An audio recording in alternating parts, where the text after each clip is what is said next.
I filled the coffee really high today. We're running out of mornings to have coffee rants together. So here's this year's, and we're going to talk about Social Security. Because here we are on this 12th day of January, and the richest people in America are done paying Social Security. Why? Because the cap on Social Security is $176,100. That's 176,100. And a lot of them earned that in like a day and a half. And you will hear in the coming months and weeks as the Trump administration comes in and they start trying to justify the cuts that they're making to the social programs that Elon Musk wants to make because he's a greedy, evil, dickbag monster.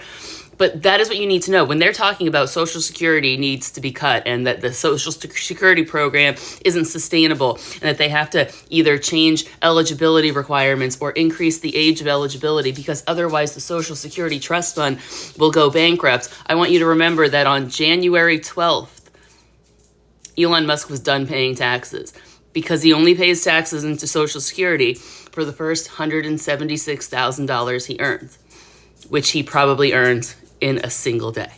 But as of Friday last week, all of America's billionaires were done paying Social Security.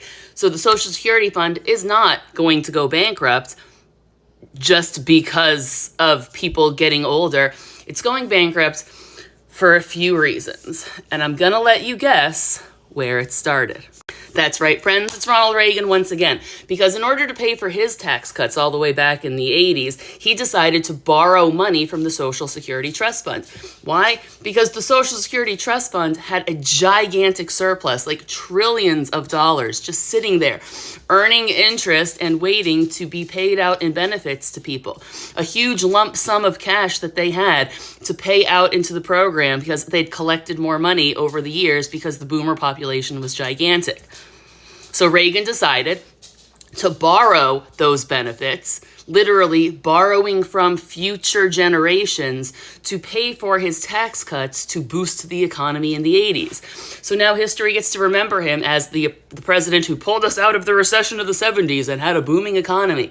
But he didn't really have a booming economy so much as he stole the economic growth of the future for himself and his friends. He padded the wealth of his friends and wealthier people in the country by stealing the retirement benefits from you and me. They want to cut Social Security now for us because they already spent our benefits on themselves. They want to increase our retirement age because they can't afford to pay us because they used it to let people buy yachts and 3 casinos that they bankrupted and things of that nature. So I know a lot of people are going to be realizing that all of the promises they